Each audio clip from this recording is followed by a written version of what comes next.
तो तुम फिर से आ गई। मैंने तुमसे कहा था यहां से चली जाओ। लगता तुम बहुत जिद्दी हो। ठीक है, अगर तुम जिद्दी हो तो मैं तुमसे 100 गुना जिद्दी हूं। ये जो रेखा तुम देख रही हो ना,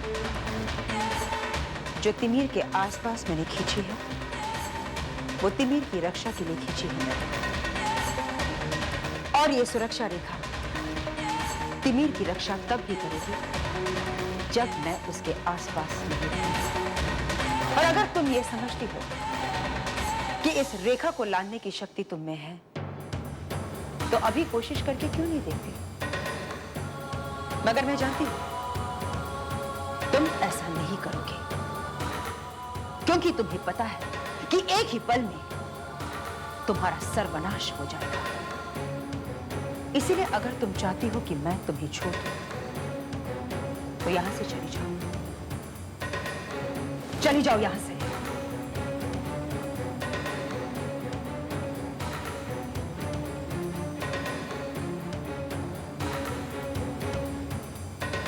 सुनो, एक और बात याद रखना, अगर दोबारा तुमने तिमीर के आसपास आने की गलती भी की ना, तो मैं तुम्हें नहीं छोड़ूंगी। सजा दूंगी तुम्हें, बहुत बड़ी सजा।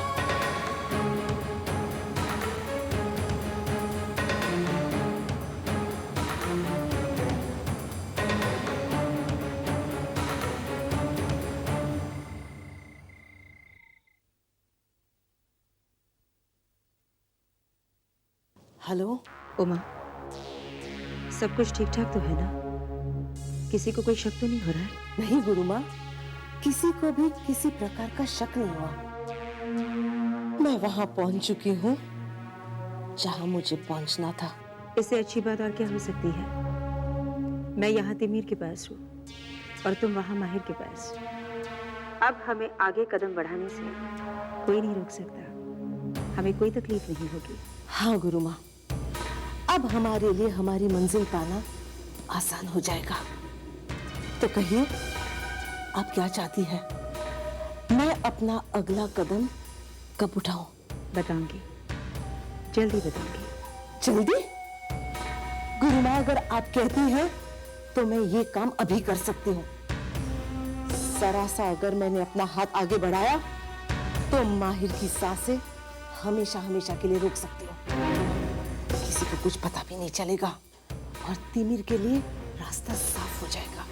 ठीक है, अगर तुम्हें इतना विश्वास है तो मैं तुम्हें नहीं रोकूंगी। ठीक है, तो आज की रात माहिर की आखिरी रात होगी। किसका फोन था? खुशी, वो मेरे भाईजान का, तुम्हारे बेग अंकल का। ये जानने के लिए फोन किया था कि मैं यहाँ ठीक ठाक पहुँच गई या नहीं। मैंने तो उनसे कह दिया कि मैं यहाँ बहुत खुश हूँ। आप लोग मेरा कितना ख्याल रखते हो। माहिर, बेटा इधर। अरे, इसे कहाँ ले जा रही हो? इसे कल सुबह जल्दी उठना है। प्ले ग्रुप के बच्चों के साथ इसे बाहर जाना है ना, इसलिए इसे मैं अपने साथ सोने ले जा रही हूँ, वरना सुबह आप खामखा डिस्टर्ब हो जाएंगी। अरे नहीं नहीं, मुझे कैसा डिस्टर्बेंस? इसे यहाँ रहने दो, सो जाएगा मेरे पास। नहीं, आप काफी लंबा सफर करके आई है ना, आप आराम कीजिए, मैं इसे ले जाती हूँ। माहिर बेटा, उठो बेटा, गुड नाइट। चलो।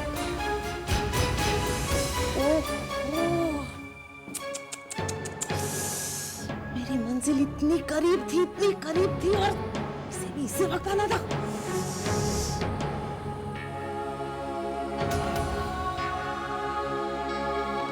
अब मैं इस घर में आई ही गई हूँ, ऐसे मौके तो बार बार आएंगे।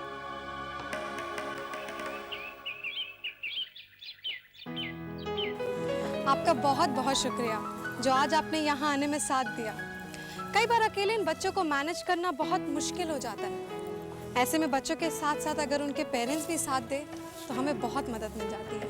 इनफैक्ट केतकी, तुम्हारे साथ यहाँ आकर मुझे बहुत अच्छा लग रहा है। ऐसे लग रहा है जैसे तुम्हारे इस अच्छे काम में मैं थोड़ी सी मदद कर पा रही हूँ। चलो बच्चों, उनसे मिलो, उनकी मदद करो और अपने अपने कार्ड उन्हें दो। चलो।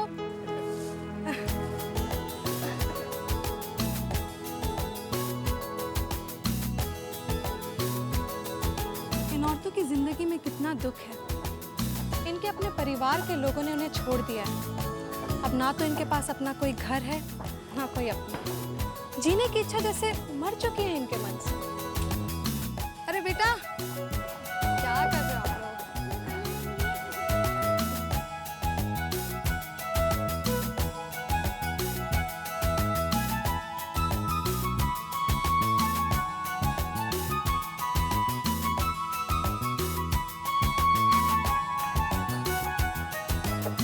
सुनिए,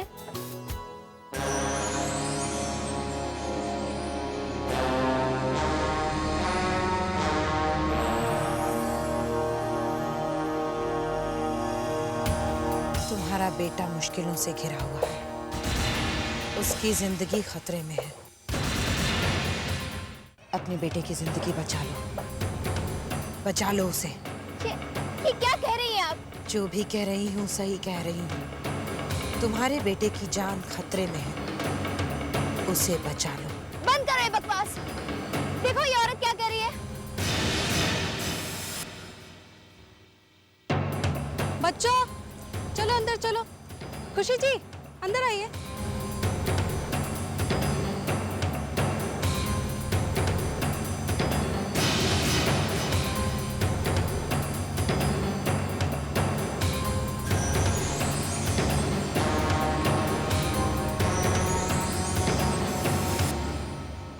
लगता है तुम अपनी पसंद में बहुत पक्के हो। अच्छा ये बताओ, खाने में तुम्हें क्या अच्छा लगता है? पिज्जा। और तुम्हारा फेवरेट गेम क्या है? क्रिकेट। तुम्हारा बेस्ट फ्रेंड कौन है? ऋत्विक अंकल। ऋत्विक अंकल? लेकिन वो तो तुमसे बहुत बड़े हैं। तुम्हें वो अच्छे क्यों लगते हैं?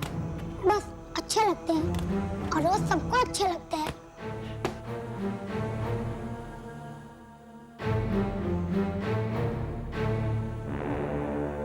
लगता है ऋत्विक ने इस घर में एक खास जगह बना ली है। हाँ, वो बहुत अच्छे इंसान है। बहुत हेल्प की उन्होंने हमारी। बच्चों के साथ तो बहुत गहरी दोस्ती हो गई है उनकी। हर कोई काफी करीब महसूस करता है उनकी। और तुम? क्या मतलब? कुछ नहीं, बस यूं ही। दुर्गा, मैं तुम्हारी जिंदगी में कोई दखल अंदाजी नहीं करना चाहती, लेकिन तिमिर की खातिर मेरे लिए इस घर के बाकी सभी लोगों के बारे में जानना बहुत जरूरी है। घर में कौन कौन है, किसकी किसके साथ ज्यादा बनती है, तुम्हारी भावनाएं क्या है ऋत्विक के लिए। वो और मैं अच्छे दोस्त हैं बस। हम सब उन्हें पसंद करते हैं। उन्हें भी हमारा परिवार बहुत अच्छा लगता है। और अगर ऋत्विक को ये पता चल गया कि मैं गुरु माँ हूं, तो वो मुझे पसंद नहीं करेगा, है ना?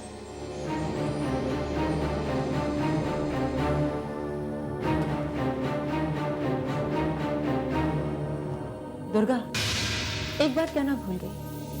मैं एक जरूरी काम से बाहर जा रही हूँ। तिमिर की चिंता मत करो, उसे कुछ नहीं होगा।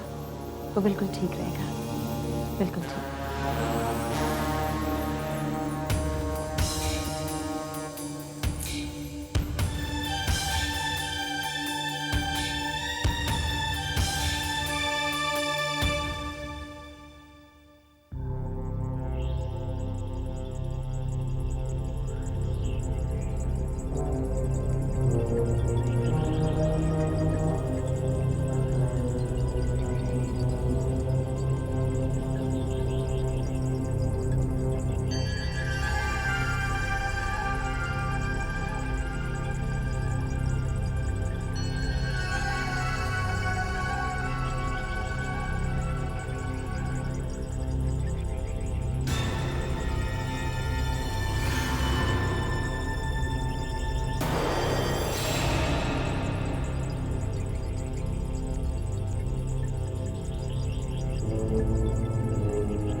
जब तुम भाग के नीचे आई थी तो मैंने तुम्हें देखा था, तुम कुछ कह रही थी। बच्चे बदल दिए। 21 अक्टूबर को 6 साल पहले इसी हॉस्पिटल में। मेरी कोई बात ही नहीं मानता है। मैं तुम्हारा विश्वास करने को तैयार हूं। क्या तुम बता सकती हो उस रात क्या हुआ था? उस रात इसी हॉस्पिटल में कुछ ही पलों की दूरी पर 2 बच्चे जन्म लिए थे। दोनों लड़के थे। मैंने दोनों को बदल दिया, पर बच्चे बदलने के बाद मेरे अंदर ही कुछ बदल गया। अगली रात मैं डर कर उठी, जैसे कि कोई भयानक सपना देखा हो।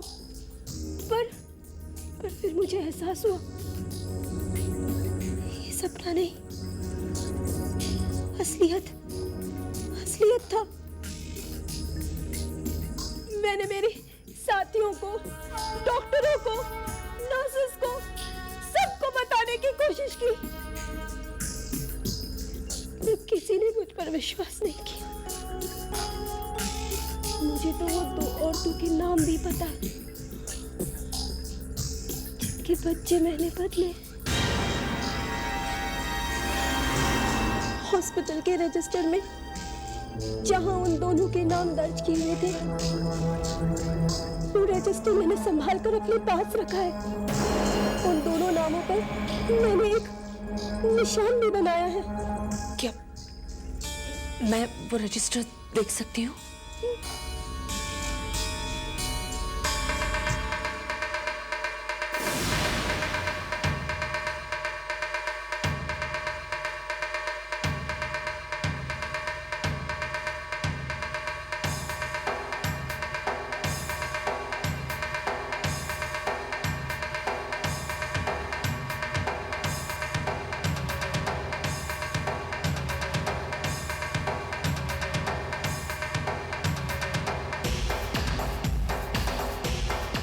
अक्टूबर वाला पेज खोलो।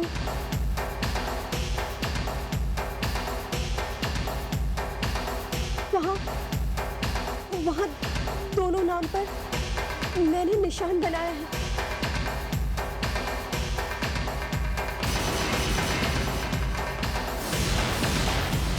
दुर्गा और दूसरा नाम? पेज पलटो।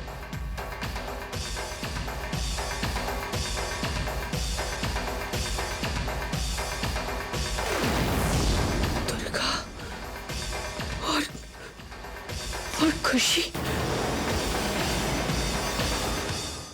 हैरानी की बात तो ये है मन्ना कि जब मैंने आसपास के लोगों से उसके बारे में पूछा तो उन्होंने कहा कि उन्होंने उसे कभी देखा ही नहीं है, उन लोग उसे नहीं जानते।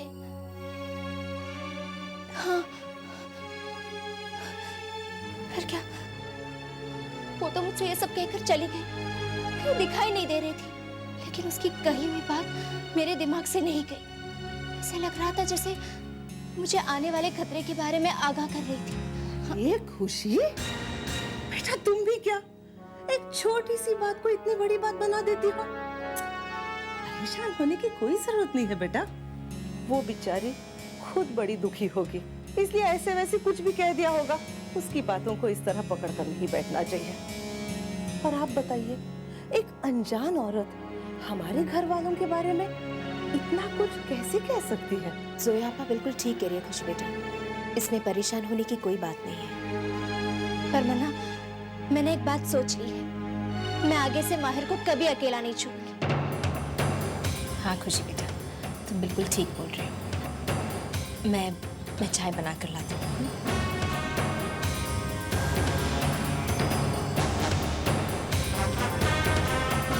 एक अनजान औरत खुशी को माहिर पर आने वाले खतरे की चेतावनी देती है। वो औरत कैसे जानती है किसी भी खतरे के बारे में? है वो?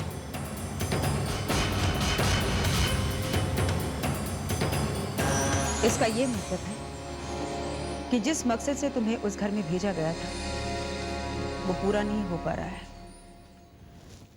तुम्हें वहां इसलिए भेजा गया था ताकि तुम ऐसे हालात पैदा कर दो जिससे तिमीर और माहिर एक दूसरे के सामने आ जाए, और वो भी तब जब तिमीर के पास माहिर के मुकाबले में एक ताकत ज्यादा हो।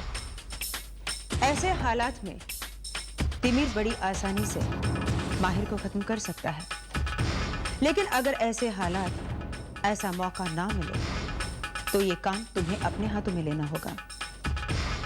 माहिर का अंत तुम्हें करना होगा उमा। कोई भी सही मौका मिलता नजर नहीं आ रहा है। पता नहीं ये अनजान औरत कौन है जिसने हमारे लिए एक नई अड़चन खड़ी की है, और हमेशा की तरह माहिर की रक्षा के लिए एक बहाना बन गया है। गुरु माँ, हमारे पास ज्यादा समय नहीं है। हमारे सामने नई नई मुश्किलें आ रही है और हालात भी हमारे खिलाफ है। अब हम करें तो क्या करें? सिर्फ एक ही दिन बचा है। इसके बाद माहिर अपनी तीसरी महत्वपूर्ण शक्ति ग्रहण कर लेगा। कल पूर्णिमा है और अभी हमारे पास पूरे 24 घंटे बाकी है। आज और कल के चांद निकलने तक का समय है हमारे पास। तुम चिंता मत करो उमा, मैं ये मौका अपने हाथ से नहीं जाने दूंगी, चाहे कुछ भी हो जाए। आज की रात माहिर की आखिरी रात होगी, आखिरी रात।